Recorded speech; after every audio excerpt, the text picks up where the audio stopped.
बहुत धीरे धीरे ज्वाइन कर रहे हैं। अभी आ जाएंगे sir.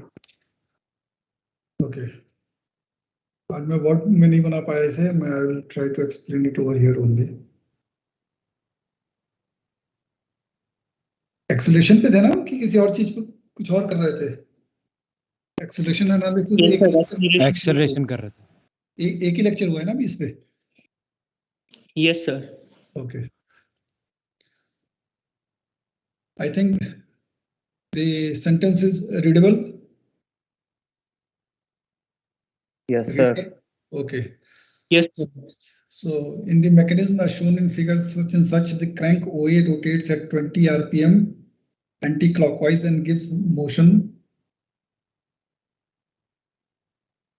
to the sliding blocks B and D. The dimensions of the various links are given to you. For the given configuration, determine the velocities of sliding. ये अभी मैंने नहीं कराया, velocities of sliding. Okay, इसलिए अभी let's forget about this part. Angular velocity of CD, linear acceleration of D, and angular acceleration of CD. We have to find out the linear acceleration of D and the angular acceleration of CD. So the very first step after this is to draw this is the velocity of A with respect to O. दिया हुआ है. The first thing that he has done is he has drawn the velocity diagram. Okay. Is there any problem in drawing the velocity diagram? No, sir. No, sir. No, sir. Now let's come to the point.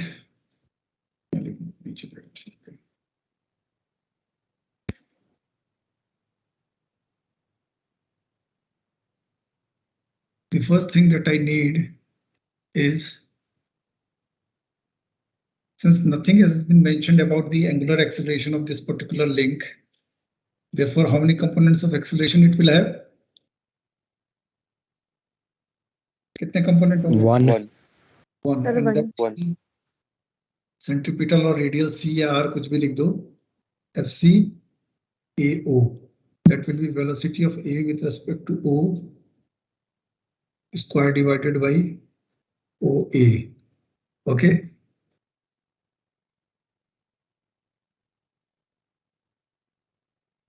So the fixed point is denoted by O dash.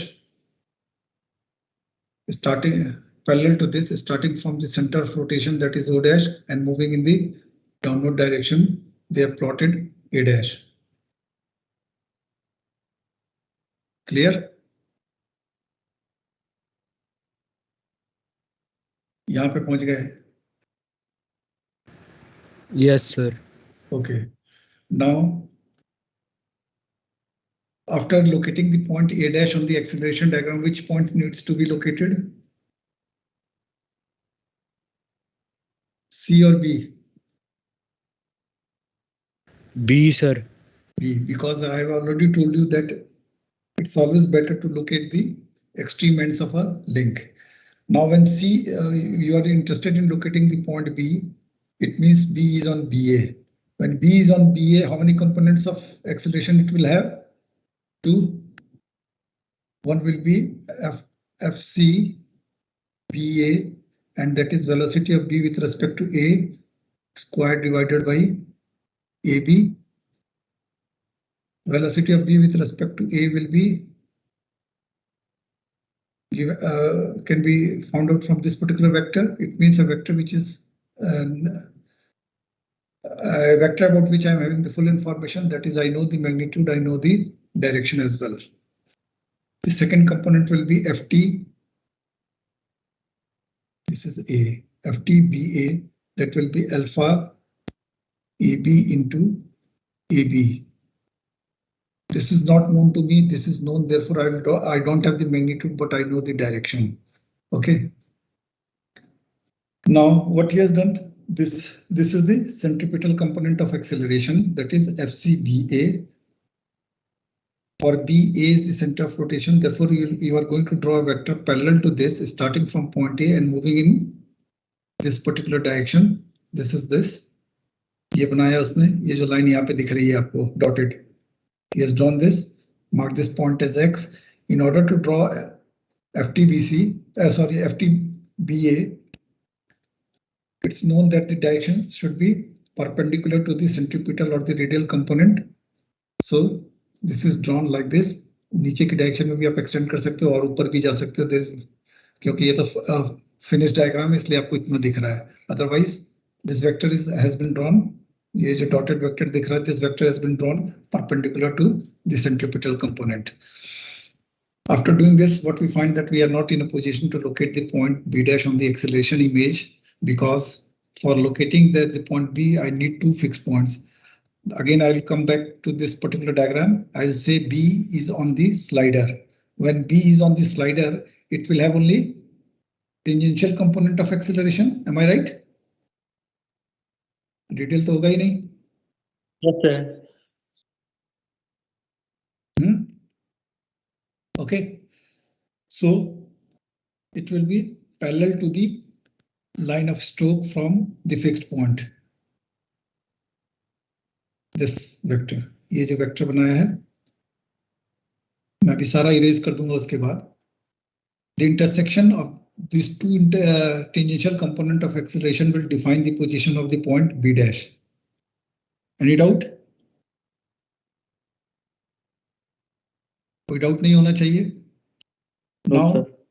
after this I will locate the point C. I locate the point C again by the method of ratio proportion. I will write AC upon AB is equivalent to AC dash upon AB dash. AC जो है आपका क्या length dimension of link है, ये ध्यान रखना. If this is in metre per second square तो ये भी मीटर में होना चाहिए. AC is known to me, AB is known to me, this is not known to me and this is known to me. आप यहाँ से A और B जो मेजर करोगे वही चीज यहाँ पे रखनी है, कन्वर्ट करके नहीं रखना है. ओके, मतलब स्केल से मल्टीप्लाई करके नहीं रखना है. एज इट इज जो डिस्टेंस है वो आप यहाँ पे रख लेंगे. From here you can get AC dash is equal to AC by AB into AB dash. Okay, so you'll get the position of point C. On the configuration diagram, it's clear that C is towards B, away from A. तो आप A से जो ये distance देगा आपको on the acceleration vector, it will be from the point A. Point C mark हो गया. Point C has been marked on the acceleration image. Any doubt up to point C? No, sir. Okay, now come to this particular link, that is the link CD. When D is on CD, you will have two components FC, DC, that will be velocity of D with respect to C square divided by DC. A vector known in magnitude, a vector known in direction. Am I right? For D, C will be the center of rotation. क्या चीज? कोई कुछ बोल रहा था. Any doubt? No, sir. FT DC, it will be alpha DC into DC. This is not known to me, this is known to me, therefore I don't know the magnitude, but I know the direction. For DC is the center of rotation. थोड़ा सा diagram गलत बना है, ये line थोड़ी सी inclined होनी चाहिए थी, इस तरह से होनी चाहिए थी. ओके, ये लाइन ये ना होकर के ये होनी चाहिए थी. पैरेलल टू दिस ये आपने ड्रॉ कर लिया, फिर एक tangential component like this. Now when D is on the slider, it will have only tangential component, and what will be the direction? This will be the direction. यहाँ through the fixed point ये किया. Intersection will define the position of point D dash. Okay, अब मैं रब कर दे रहा हूं, जो मैंने इस पे गंद मचाया वो मैं साफ कर देता हूं.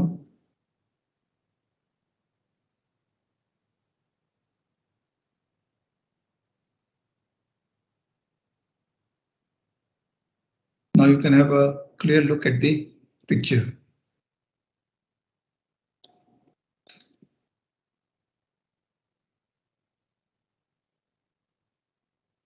कोई डाउट है तो पूछ लो. सर जो डी स्लाइडर वाला सर उसके दो कंपोनेंट होंगे एक्सेलरेशन के। डी जब स्लाइडर पे होगा तो एक ही कंपोनेंट होंगे। स्ट्रेट लाइन मोशन का हमेशा एक ही कंपोनेंट होता है और टेंजेंशियल कंपोनेंट होता है, रेडियल नहीं सर होता। जो डीसी लिखा है सर वो किसका है मतलब? क्या है, इस वाले की बात कर रहे हो? इसकी बात कर रहे हो? सर जो आपने, यस सर। थोड़ा टाइम लैग है, मैं यहाँ पे बना भी चुका हूँ तब भी वहां दिख नहीं रहा है। एफटीडीसी की बात कर रहे हो? समझ गए सर, समझ गए सर। समझ गए, बहुत बढ़िया। Thank you sir. ओके, देखो मैं बना के कब से बैठा हुआ हूँ, वहाँ स्क्रीन पे अब आया मेरे। सो कोई डाउट है इसमें? नहीं ना? अब आपसे क्या क्या पूछा था, let's come to the problem. Angular acceleration, linear acceleration of D, linear acceleration of D, this vector, ये वेक्टर को मेजर कर लो, स्केल से मल्टीप्लाई कर दो, you will get the linear acceleration of D. उसके बाद क्या पूछा है? Angular acceleration of C D, angular acceleration of C D, where is C? This is C and this is D. Angular, this is the overall acceleration of d with respect to c। तो इसमें tangential component कौन सा है? ये वाला component है, यही है ना, this one. This is F T D C. इस वेक्टर को मेजर करो और इस फॉर्मूले में पुट करो, that is F T D C is equal to alpha D C into D C. Therefore alpha D C will be F T D C divided by D C. और यहाँ जो value होगी वो actual acceleration की होगी, मतलब आप vector को मेजर करके जो भी स्केल है उससे मल्टीप्लाई कर लोगे, वो वाली वैल्यू होगी। Clear? Yes sir. Yes, sir. Okay.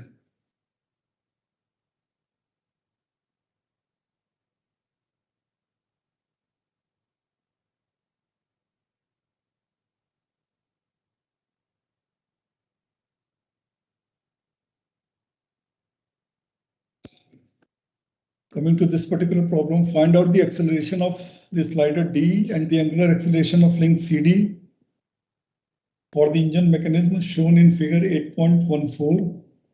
The crank OA rotates uniformly at 180 RPM in clockwise direction.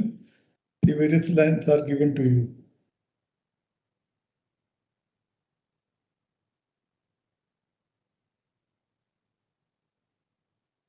कितने लिंक्स हैं इसमें? ऐसे ही पूछ रहा हूँ, नंबर ऑफ लिंक्स का एक्सेलरेशन है इमेज में कोई फर्क नहीं पड़ता, लेकिन कितने लिंक्स हैं इसमें? 6। 6।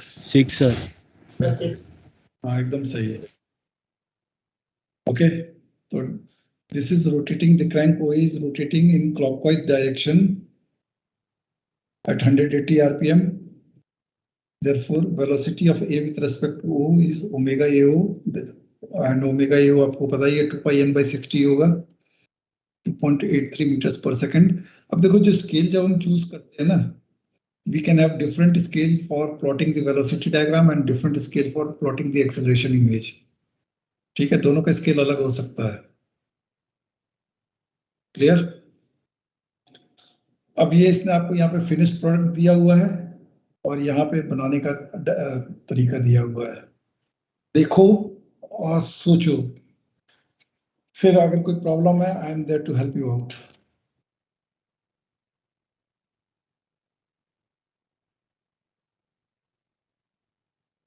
कभी भी कोई भी प्रॉब्लम हो मेरे से पूछो।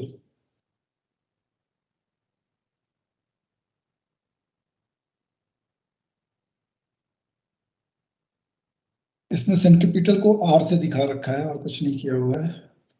हम एक्सेलरेशन एफ से दिखा रहे हैं, ये ए से दिखा रहा है और कुछ नहीं है।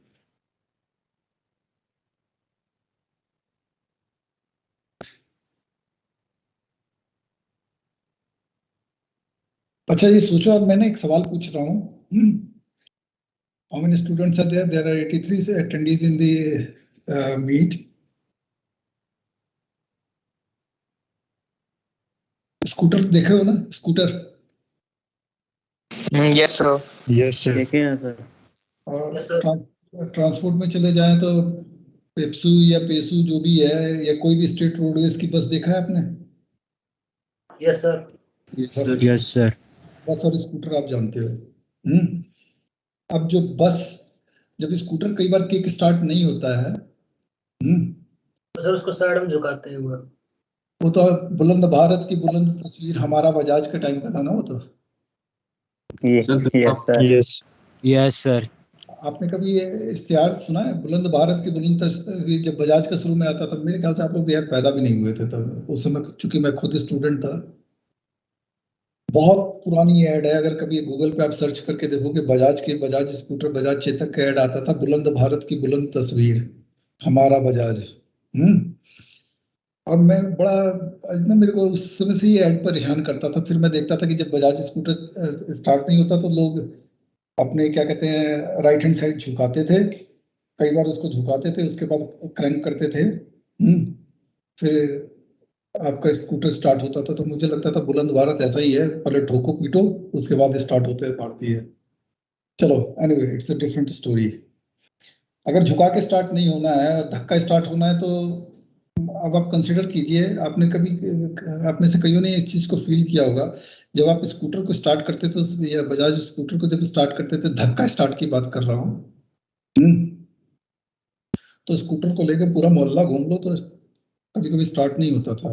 और वही जब आप स्टेट ट्रांसपोर्ट या कोई बस में बैठे हुए हैं और बस अगर बंद हो गई है, मतलब सेल्फ स्टार्ट नहीं हो पा रही है, रीजन बिंग की बैटरी उसकी डाउन है और सरकार पैसा नहीं दे रही है कि बैटरी बदला जाए उसका, तो आप देखते होगे कि बस में ना यात्रियों से बस खचाखच भरी हुई है, बस बंद हो गई है।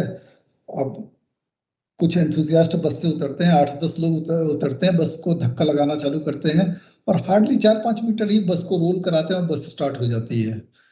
जबकि स्कूटर जो है पूरा मोहल्ला लेके घूम जाओ, वो स्टार्ट नहीं हो पाता है। Why? You have got my question? Yes, sir. Yes, sir. मतलब स्कूटर है, अगर आपको स्कूटर धक्का स्टार्ट करना हो तो हो सकता है पूरी की पूरी गली भी आप उसको दौड़ाते हुए पीछे कोई धक्का दे रहा, आप बैठे हुए हो और वो पार हो जाए, स्टार्ट नहीं होगा। लेकिन बस को जब स्टार्ट करना होता है, लोग कुछ एंथुसियास्ट लोग सारे नहीं उतरते हैं, Yes, sir. कुछ अंदर बैठे रहते हैं, हार्डली 8-10 लोग उतरते हैं, बस को 4-5 मीटर, बस ज्यादा से ज्यादा 4 मीटर तो ज्यादा ही कह रहा हूँ, 3-4 मीटर में धक्का देते हैं और बस स्टार्ट हो जाती है। धक्का स्टार्ट में वही स्कूटर पूरा मोहल्ला घूम लेता है, तब भी नहीं स्टार्ट होता है। What's the reason? सर बस का मास सर ज्यादा है सर, तो मोमेंटम भी थोड़ा ज्यादा लगेगा सर। यार तो मोमेंटम का इंजन स्टार्ट से क्या लेना देना? तो फोर्स अंदर साइड लगाएगा ना सर, वो जब पिस्टन को मूव करा देगा सर, अगर सर वो क्या सर क्या पता फ्यूल में वो सर बर्न हो जाए सर, आगे क्या पता थोड़ा धक्का लगाने से। सर गियर रेशियो का कुछ होता है सर। चलो मैंने तो आपको बता दिया, झाड़ी में खरगोश है, आपने ये नहीं पूछा कि झाड़ी में, सारी झाड़ियों पे आप डंडा चला रहे हो, चलाओ डंडा, कहीं ना कहीं से खरगोश निकलेगा ही। थोड़ा और एक आध डंडे और पीटो 1-2 झाड़ियों पे, फिर मैं आता हूँ, फिर मैं बताता हूँ। बोलते रहो बोलते रहो, बोलने से देखो ये सब चीजें आपको कहीं थ्योरी में नहीं मिलने वाली है। थ्योरी में बड़े रिफाइंड मैनर में लिखा होगा जो आपको नहीं समझ में आएगा। अगर उस समय पढ़ भी रहोगे तो पास होने के लिए पढ़ रहे होगे और कभी ये जिंदगी में याद नहीं रहेगा आपको। मैं इतनी कहानी, इतनी पृष्ठभूमि बना करके आपसे सवाल पूछ रहा हूँ, there is a reason behind that, ताकि आपको जिंदगी भर याद रहे।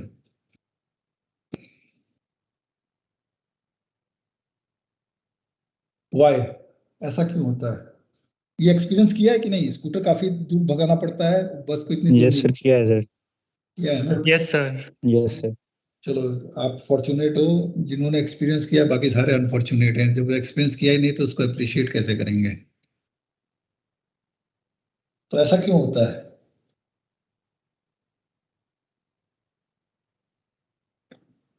सर बस में सर? सर शायद क्रैंक लेंथ ज्यादा लंबी होती होगी। क्रैंक लेंथ बस में शायद ज्यादा होती होगी सर। हाँ, तो आपके स्कूटर का पिस्टन, अगर आपके स्कूटर का पिस्टन का जो मास है अगर 400 ग्राम है, तो बस के पिस्टन का मास 10 केजी है।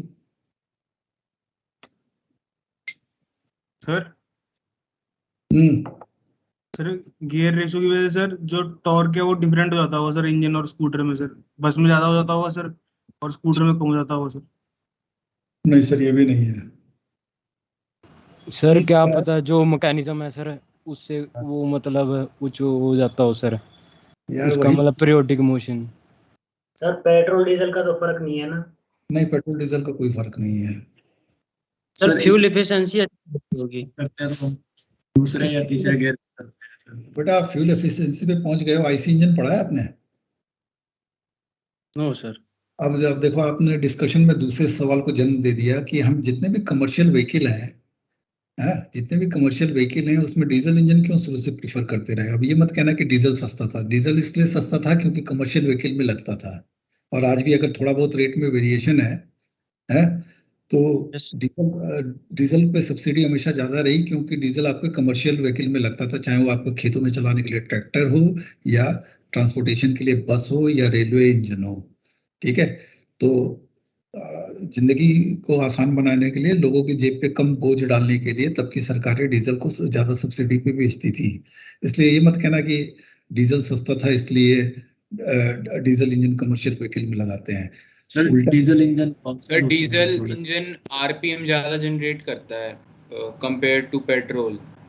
बेटा काम करना, आजकल जो जितनी आजकल सीजन आ रहा है ना आपके, क्या कहते हैं, दशहरे वाला जो नवदुर्गे वाला सीजन आ रहा है, तो बड़ी बड़ी जो कंपनीज हैं, कार की कंपनीज हैं, आप देखोगे कि नए नए मॉडल्स, नए नए गाड़ियां लॉन्च कर रही हैं। आप उनमें खोल करके देखना, पेट्रोल इंजन भी आपको कई जगह दिखेगा ज्यादा टॉर्क दे रहा है in comparison to the diesel engine. It's only a state of tuning. एक एक तो वो इंजन ज्यादा फ्यूल लगता है ना सर पेट्रोल के अंदर, डीजल के अंदर उतनी स्पीड कम फ्यूल में आ जाती है। नहीं सर। सर एक डिफरेंस तो है, जैसे पेट्रोल वाली गाड़ी होती है सर, उसको जब हम पहले गियर में स्टार्ट करते हैं थोड़ी एक्सेलेरेटर दबाना पड़ता है, डीजल में ना दबाओ तो भी चल जाती है सर। नहीं सर, नहीं सर ऐसा तो होता है सर, ऐसा देखा है। नहीं सर, नहीं नहीं नहीं सर, नहीं, ऐसा नहीं होता। ये सब अगर आपने सर डीजल की सर कैलोरीफिक वैल्यू ज्यादा होगी सर। नहीं बेटा, देखो अभी आपने पढ़ा नहीं है, मैं इसलिए आईसी इंजन पे जाना नहीं चाहता था। Part load efficiency of diesel is always better than petrol, and that's the sole reason why we prefer diesel engine in commercial vehicles. Part load efficiency, अगर आप मान लो, क्या कहते हैं, देखो जो वर्ल्ड में जो सेंटर्स जो हैं, जो डिजाइन सेंटर्स हैं, वो हमेशा एथिक्स पे काम करते हैं। ठीक है। अगर हम साउथ ईस्ट एशियन कंट्रीज की बात करें, we are not ethical, and this fact needs to be acknowledged, तभी हम सुधार कर सकते हैं। अब मैं ये ऐसा इतना बड़ा स्टेटमेंट क्यों दिया? अब हम हमारे पास जितने ट्रक आपको हाईवे पे दिखेंगे वो सारे ओवरलोडेड दिखते हैं आपको। Yes sir. ठीक है। यस सर, ऑलमोस्ट सारे ओवरलोडेड दिखते हैं, और जो बाहर के जो ट्रक्स होते हैं, जिस कैपेसिटी के लिए बने होते हैं, उतनी कैपेसिटी भी उस पर नहीं लादा जाता है। ओके। इसलिए मैं जो बात करूंगा, आप हिंदुस्तान की सड़कों से लगा के देखोगे, जहाँ पे एक ट्रैक्टर के पीछे 8 ट्रॉलियां 4 ट्रॉलियां बांध करके चलाते हैं। We are not talking about such kind of society. यहाँ तो लोग बाइक को खरीद के रेड़ा बना लेते हैं, उसमें इंजन लगा करके रेड़ा ही भगाते रहते हैं, जिसका कोई रजिस्ट्रेशन नहीं है। कोई पुलिस वाला रुकेगा तो 150 200 जितना है उसको देकर के आप छूट जाते हो। But in case of when you are living in an ethical society, तो जो डीजल इंजन है जब डिजाइन किया गया तो देखा गया उसका पार्ट लोड एफिशिएंसी ज्यादा है। मोस्ट ऑफ द टाइम अगर आप इंजन के आइडलिंग कर रहे हो तो इंजन पे पार्ट लोड आता है, और उस समय जब मैक्सिमम टॉर्क की उसकी रिक्वायरमेंट नहीं होती तो उसकी एफिशिएंसी पेट्रोल से ज्यादा होती है। इसलिए diesel engine is most commonly used in commercial vehicles, क्योंकि कमर्शियल व्हीकल हमेशा फुल लोड पे नहीं चलती हैं। अब बाहर की बसेस देख लो, जो सिटी ट्रांसपोर्ट, इंटरसिटी है, इंटरसिटी ट्रांसपोर्ट के लिए आपको लगेगा यार वहां तो बंदे ही नहीं है, 8-10 बंदे बैठे हुए बस में और बस जा रही है। हमारे वहां तो जब तक छत पे ना लटक जाए तब तक ड्राइवर भी नहीं चलने को राजी होता है। ये है ना अंतर। तो yes sir. Yes sir. The part load efficiency जब आप आईसी इंजन में जाके पढ़ोगे, अभी पार्ट लोड एफिशिएंसी मैं डिफाइन नहीं कर सकता हूँ आपके लिए, तो part load efficiency of diesel engine is much much better than the part load efficiency of the petrol engine, therefore ये यूज करते हैं। इसलिए अब जब धक्का स्टार्ट वाली बात है, वो डिपेंड करता है नंबर ऑफ सिलेंडर्स कितने हैं आपके व्हीकल में। स्कूटर जो, जिस स्कूटर की मैं बात कर रहा हूँ, it's only a single cylinder engine, ठीक है। When I talk about the bus और even about the cars, they are multi cylinder engine. Maruti 800 भी जो है आपकी, कितने सिलेंडर हैं उसमें? 8 है 3 सिलेंडर। 2 सिलेंडर। वैसे मेरे ख्याल से 3 सिलेंडर ही इंजन है, 2 सिलेंडर नहीं है। हाँ, लेकिन चलो अगर 3 सिलेंडर भी है तो number of cylinder is 3। 800 CC का मतलब क्या हुआ? वॉल्यूम। वॉल्यूम किस चीज का? सिलेंडर्स की, सर तीनों की मिला के। पिस्टन का सर, तो उसमें हाँ, तीनों सिलेंडर का मिला करके जो आपका कंबस्टिबल मिक्सचर का जो वॉल्यूम है, दैट इज 800 सीसी, यही हुआ ना। तो अब हमने ऐसा क्यों नहीं किया कि यार 3 सिलेंडर लगा रहे हैं उसका कॉस्ट, 3 सिलेंडर हेड लगाएंगे उसका कॉस्ट, 3 पिस्टन लगाएंगे उसका कॉस्ट, क्रैंक के 3 सेट्स आएंगे उसका कॉस्ट, ये तो कॉस्ट बढ़ती जा रही है। तो तीनों को मिलाकर के एक कर देते, 800 सीसी का एक ही सिलेंडर डाल देते, कर सकते थे ना सर। उससे नॉइज ज्यादा होगी सर, उसको स्टार्ट करने में प्रॉब्लम आएगी फिर सर। क्यों आएगी प्रॉब्लम? स्टार्ट करने में क्यों प्रॉब्लम आएगी सर? क्योंकि सर जो एनर्जी सर 3 में बटनी थी सर, वो अब एक के लिए ही हमें चाहिए जो मोटर उसे स्टार्ट करेगी। तो इसलिए सर उसको रैप करना मुश्किल होगा। यानी कि बैटरी का साइज बढ़ता जाएगा। Yes sir. सर ये बोल सकते हैं कि सर जो सर 4 स्ट्रोक जो इंजन होता है सर, उसके अंदर सर सिर्फ एक स्ट्रोक में वो इंजन इनटेक करता है। पर अगर सर पिस्टन अगर बढ़ा देते हैं तो सर लगभग सर उनका एक फ्लो बन जाता है। सर एक बार ये इनटेक करेगा, उसके बाद ये करेगा, उसके बाद ये करेगा, तो सर एक राउंड में सर काफी इनटेक चला जाएगा। अब आप लाइन पे आने लगे हो, लेकिन एग्जैक्ट चीजें नहीं बोल रहे, लेकिन चीज आपको समझ में आने लगी है। देखो, single cylinder engine, whether it's 4 stroke और 2 स्ट्रोक, बात छोड़ दो, ठीक है। सिंगल सिलेंडर और सिर्फ मल्टी सिलेंडर इंजन की बात करते हैं। सिंगल सिलेंडर में एक पर्टिकुलर एक रिवॉल्यूशन में या अगर 4 स्ट्रोक इंजन भी आपने किया हुआ है, ठीक है, तो एक पूरे साइकिल में आपको एक ही इंस्टेंट मिलेगा जिसपे की फायरिंग हो सकती है, ठीक है। वो अगर आपने मिस कर दिया तो फिर साइकिल रिपीट करनी पड़ेगी। और मल्टी सिलेंडर इंजन में क्या होगा, अगर एक सिलेंडर का मिस किया दूसरा है, दूसरा मिस किया तीसरा है, तीसरा मिस किया चौथा है। समझ गए ना? Yes sir. तो इसीलिए बस जो है मल्टी सिलेंडर इंजन है। धक्का स्टार्ट में एक सिलेंडर मिस भी किया तो दूसरा सिलेंडर हो सकता है कि फायर कर जाए। इसलिए multi cylinder engine is preferred over single cylinder engine. आपने तो फिर यही हुआ कि स्कूटर में हमें वो एग्जैक्ट मोमेंट मिलना, मतलब उसकी प्रोबेबिलिटी कम हो जाती है। यही बात है सर? नहीं बेटा, आप अभी भी चीज को ना सही मायने में नहीं समझ पा रहे हो सर। सिंगल सिलेंडर में आपको एक ही अपॉर्चुनिटी मिलेगी पूरे स्ट्रोक में, चारों स्ट्रोक कंप्लीट होंगे। और 4 में जब आपने फायरिंग मींस पावर स्ट्रोक अगर आपने मिस कर दिया, जहाँ पे स्पार्क मिलता है आपको फ्यूल कंबशन करने के लिए, अगर वो मिस कर दिया आपने तो फिर से सारे स्टेप रिपीट होंगे, ओके। और मल्टी सिलेंडर में क्या होगा, मान लो पहले वाले में जो फायरिंग थे वो आपने मिस कर दिया तो दूसरा सिलेंडर बचा हुआ है, क्योंकि जब पहला वाला फायरिंग पे था, अभी किसी ने कहा भी कि किसी में फ्यूल इनटेक कभी करेंगे, किसी में कभी करेंगे, हाँ, सब में अलग अलग टाइम पे करेंगे। तो इसका एडवांटेज क्या है कि अगर आपने एक को मिस कर दिया तो दूसरा है, दूसरे को मिस कर दिया तो तीसरा सिलेंडर, कोई भी एक फायर कर गया, इंजन स्टार्ट हो गया आपका। सर जब फायर मिस होता है तो जो एयर फ्यूल मिक्सचर अंदर गया हो पिस्टन के, सर उसका क्या होता है? अगर मिस हो गया तो बाहर निकल जाता है वो? बिल्कुल, अगले स्ट्रोक में तो बाहर जाएगा ही ना, क्योंकि मिस हुआ तो फिर तो सर जो एग्जॉस्ट होता है उसमें आना चाहिए सर वो। तो आप ऐसा करो, क्या कहते हैं, तुरंत ही आपको धुआं तो दिखेगा नहीं, धुआं बंद करके निकलते हुए दिखाई देगा नहीं उस समय तो नहीं दिखेगा ना आपको धुआं बंद करके निकलते हुए। Yes sir. ये सर काला सा बाद में निकलता है सर। वो तो बाद में निकलेगा ना, बाद में निकलेगा यस ना, सर। उस समय तो तुम नहीं दिखेगा ना। ठीक है। Yes sir. और भी कई सारे रीजंस हैं। आप स्कूटर को जो किक करते हो तो हम कहते हैं ना किक स्टार्ट है, तो जो किक करते हैं उस प्रोसेस को क्या कहते हैं? आप कार में चाबी लगा करके ऐंठे देते हो, एक तरफ घुमा देते हो, और स्कूटर में अगर क्या कहते हैं, चलो बटन दिया हो तो सेल्फ स्टार्ट कर देते हो। सेल्फ स्टार्ट मीन्स क्या है? बैटरी दे दी है, जो काम आप मैनुअल करते थे वो बैटरी कर रही है। उस प्रोसेस को कहते क्या है? क्रैंकिंग कहते हैं। जब हम स्कूटर के किक स्टार्ट कर रहे होते हैं ना, तो बेसिकली क्रैंकिंग कर रहे थे। तो क्रैंकिंग करने का मतलब ही क्या है कि हम एक्सटर्नल एफर्ट से पिस्टन को मूव कर रहे हैं। समझ रहे हो? Yes sir.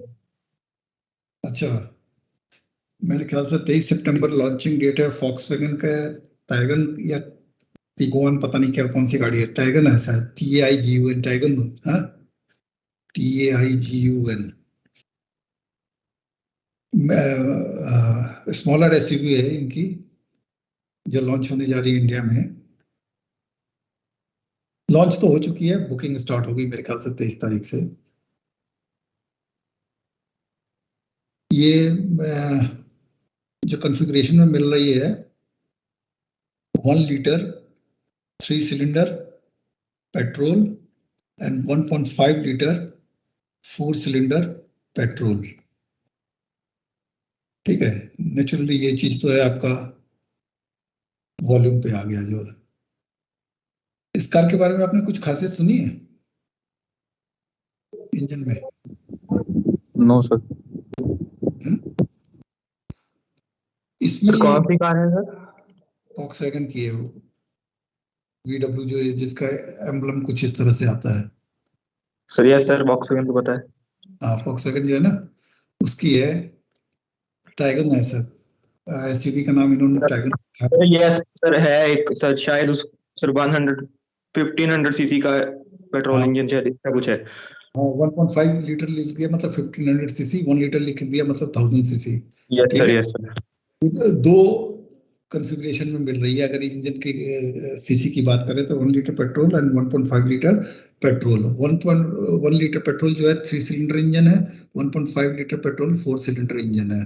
ठीक है, इसमें इन्होंने एक खासियत दी हुई है कि अगर if you are going for a pleasant drive means you are not accelerating all of a sudden, brake नहीं लगा रहे हो, पहाड़ नहीं चढ़ रहे हो। suppose you are moving on a smooth road with less traffic right from here to New Delhi। हाँ, बीच में बहुत लंबा स्ट्रेच आता है जिसमें आपको बड़े आराम से व्हीकल आपकी क्रूज करती रहती है।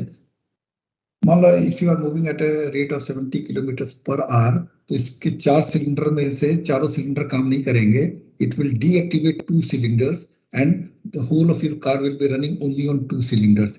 इसमें ये क्या कर रहे हैं, इसमें 2 सिलेंडर को डीएक्टिवेट कर देंगे और whole of the car will be running on single cylinder. और ये कहते हैं कि this technology is definitely going to save fuel और it's going to increase your mileage. हम इंडियंस को अच्छी तरह जानते हैं, हम इंडियंस को अच्छी तरह जानते हैं। सब कुछ पूछ करके तुझे कितना देती है, तो कितना देती है कोई गाड़ी के बारे में पूछे तो समझ जाओ माइलेज की ही बात कर रहे हैं। ठीक है, तो उन्होंने आप जैसे लोगों के लिए ध्यान में रख करके इस सेगमेंट को ध्यान दे करके इन्होंने ये बनाया हुआ है। इसके बारे में सुना आपने, इस टेक्नोलॉजी के बारे में? 2 सिलेंडर डीएक्टिवेट कर देगा 4 सिलेंडर में, 3 सिलेंडर में 2 सिलेंडर डीएक्टिवेट कर देगा और आपका सारा काम एक ही सिलेंडर से चलता रहेगा। नेचुरली जब 2 सिलेंडर डीएक्टिवेट हो जाएंगे तो उसमें फ्यूल जाएगा नहीं, तो फ्यूल की कंजम्पशन कम हो जाएगी। वही 1 लीटर में जो 15 या 12-13 किलोमीटर जाते थे, अब हो सकता है 15-16 जाने या 18 जाने लग जाओ। सर फिर फर्क किस चीज में आएगा सर, अगर 2 पिस्टन बंद कर देते हैं? फर्क इसमें ये होगा कि क्या कहते हैं, आपको टॉर्क ज्यादा चाहिए वो तो टॉर्क नहीं मिलेगा, लेकिन once you are moving on a smooth road, you are going for a pleasant drive, you don't need torque. Sir पर वियर ज्यादा होगा सर फिर वो दो पिस्टन में बाकी के? अरे वियर तो यहाँ हिंदुस्तान में गाड़ी रखता कौन है, और इतनी जल्दी वियर नहीं हो जाता वो। सर फिर सर्विस भी महंगी होगी सर उसकी? किसकी? सर डीजल गाड़ियों की वैसे भी सर एक और क्वेश्चन सर, डीजल गाड़ियों की सर्विस महंगी क्यों होती है पेट्रोल से? कंपैरेटिवली महंगी होती है हमेशा। डीजल के जो आपके जितने भी रेसिप्रोकेटिंग पार्ट्स हैं वो सारे भारी होते हैं in comparison to the petrol, अच्छा इसलिए okay sir. Wheel and tear उसमें ज्यादा होता है, उसके पार्ट्स में व्हील एंड टियर ज्यादा होता है, उसका जो कर्व वेट होता है वो भी ज्यादा ही होता है व्हीकल का, क्योंकि इंजन ही भारी बनता है। अब इंजन भारी बनता है मतलब भारी जो है कि एक तो वेट में भारी हो जाता है, लेकिन वेट में भारी क्यों होता है? मटेरियल ऐसा यूज किया जाता है, क्यों? चलो ये सब चीजें सोचते रहना। ओके सर हाँ जी हाँ जी। सर सर बाकी कार के बारे में जो हम लोगों ने सुना है कि सिटी में कम माइलेज होती है कंपैरिजन में, जहाँ मतलब कम ट्रैफिक है वहाँ के कंपैरिजन में, तो सर उसमें भी यही टेक्नोलॉजी यूज होती है कि उसमें कुछ और रहता है? नहीं नहीं, कोई भी कार अगर आप इस कार को भी सिटी में चलाएंगे, ठीक है, तो सिटी में आप यस सिटी सर। में जब भी सिटी मतलब ट्रैफिक मान लो, सिटी सिटी हम इसलिए कहते हैं सिटी कंडीशन, मतलब जहाँ पे ट्रैफिक का वॉल्यूम बहुत होता है, हमें बार बार रुकना पड़ता है, ठीक है। अब कई चौक ऐसे होते हैं जिसपे हमें खुद नहीं पता होता, हम लेट क्यू को ज्वाइन किया तो हम इंजन स्विच ऑफ नहीं करते हैं, ठीक है। कई ज्यादातर लोग इंजन स्टार्ट ही रखते हैं। अब जब इंजन स्टार्ट है, इंजन आइडियल है, इंजन तो अपना सारा काम कर रहा है, पावर बनाई जा रहा है, आप इस खपत नहीं कर रहे हो, ठीक है। इसलिए आपको फ्यूल एफिशिएंसी या माइलेज आपकी कम आ जाती है वहां पे, और कोई रीजन नहीं है। नहीं सर, ये पूछना चाहते हैं जैसे कुछ कार के स्पेसिफिकेशन में लिखा रहता है ना कि सिटी में अलग माइलेज लिखा रहता है उसके, जैसे 15-16, और बाकी वैसे रोड पे। वो हर कार के लिए, वो हर कार के लिए है सर। आप यहाँ से चले, एक मिनट, आप पॉइंट ए से चले पॉइंट बी तक, ठीक है, आपके साथ दूसरा चला, उसको क्लियर पाथ मिला, वो at the rate of 2 kilometre per our चल रहा है, ठीक है, उसने 1 घंटे में 2 किलोमीटर चल दिया बिना रुकावट के, और आपकी भी स्पीड मान लो 2 किलोमीटर पर आवर की ही आप कैपेबल हो, लेकिन आप यहाँ चले, मैंने यहाँ रोक लिया, चले फिर रोक लिया, फिर चले फिर रोक लिया, फिर चले फिर रोक लिया। लेकिन जब मैं आपको रोक रहा हूँ, इंजन तो काम करे जा रहा है ना अपना। Yes sir. तो वो इंजन के वर्क को तो आपने यूज नहीं किया ना। तो ओके सिटी सर। में क्या हो रहा है? सिटी में क्या हो रहा है? मैं चला, मेरे आगे कार थी, मेरे को स्लो डाउन होना पड़ा, इंजन ने तो जो काम करना तो कर चुका है। इसलिए हर एक कार की आप जब देखोगे, सिटी की माइलेज अलग क्लेम करेंगे, हाईवे की माइलेज अलग करेंगे। Okay sir, okay, got it.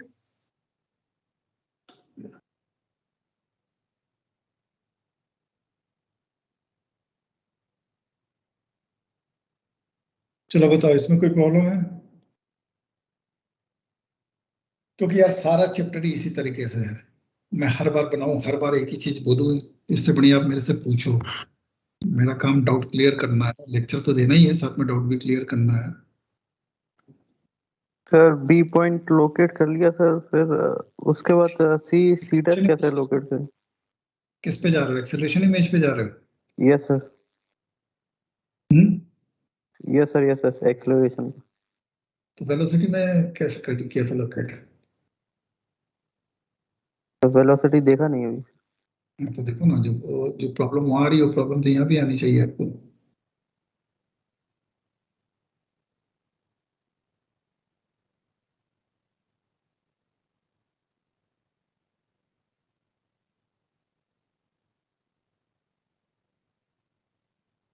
Sir ratio लेके करेंगे ना?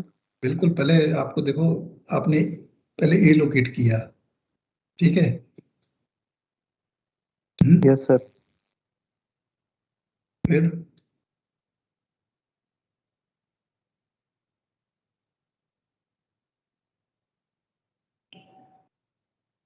ये आ गया, फिर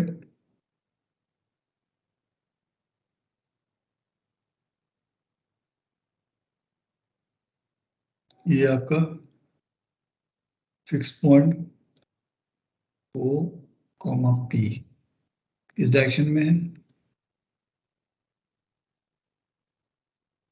ए लोकेट कर लिया जो यहाँ दिख रहा है, ठीक है। फिर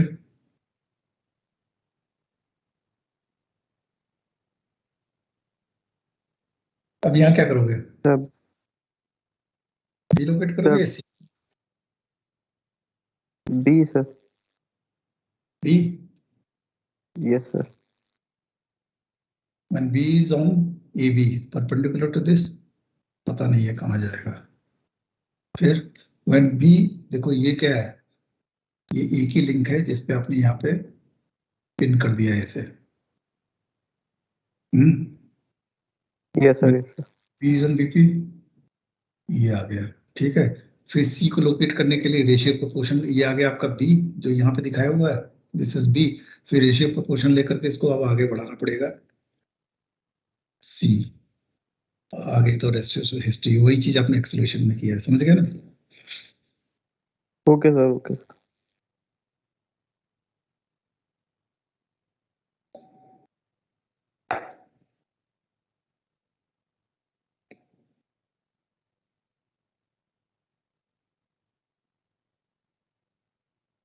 कोई प्रॉब्लम तो नहीं होगी इसके बनाने में?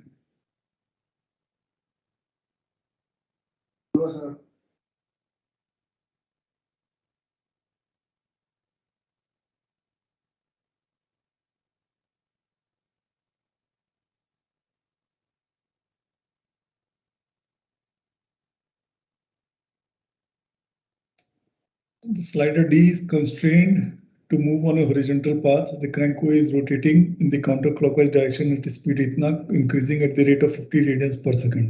पहली बार आया कि crank acceleration भी है, increasing है, it means it is in the direction of the displacement. Dimensions दिया हुआ है, velocity, angular velocity, acceleration of slider, angular acceleration of BD आपको खोजना है।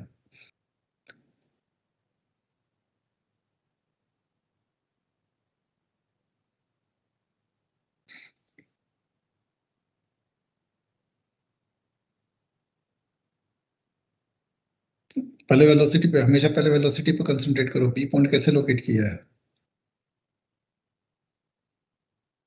These are the fixed points O, C, ठीक है। Velocity of a perpendicular to a आपका ये बन गया। फिर he has taken the link AB, B on AB perpendicular to this, ये बनाया। Now B on BC, B on BC perpendicular to this,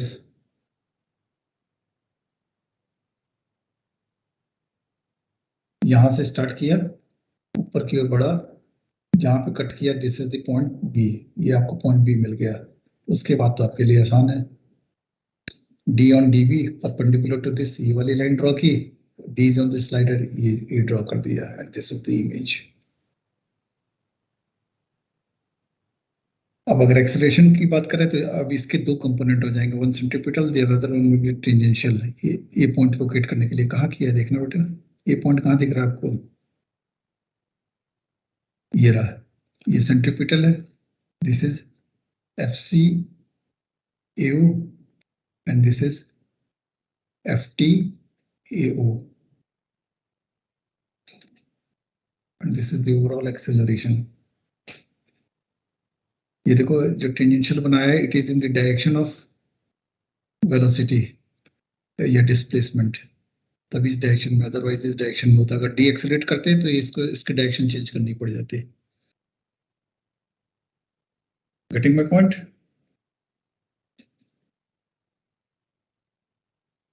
yes sir. कुछ अप्रोच में change हुआ? नहीं हुआ ना, एज इट इज है।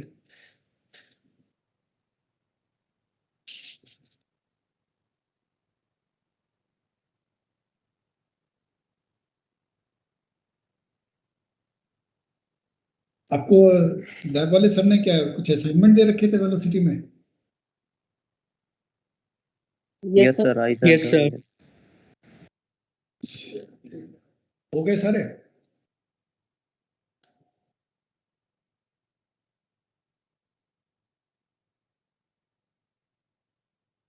Prachi, Prachi Kalra, are you there?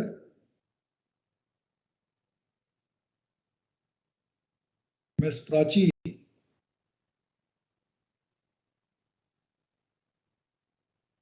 मेरी आवाज सुनाई दे रही कि नहीं दे रही आप लोगों को? Yes sir, you are audible. Yes sir. Yes, sir, you are audible. यानी कि प्राची अपनी मदर की हेल्प कर रही होगी, हाँ? This is not in the lecture. जिसने मेरे से कुछ व्हाट्सएप पे डाउट पूछा था, मैंने कहा अगले दिन लेक्चर में लिंक पे आ जाओ, फिर व्हाट्सएप किया कि आई हैव मैनेज्ड इट, ये कुछ इस तरह से था। राइट सर उसका माइक का इशू है सर। सर व्हाट्सएप मैसेज आया सर।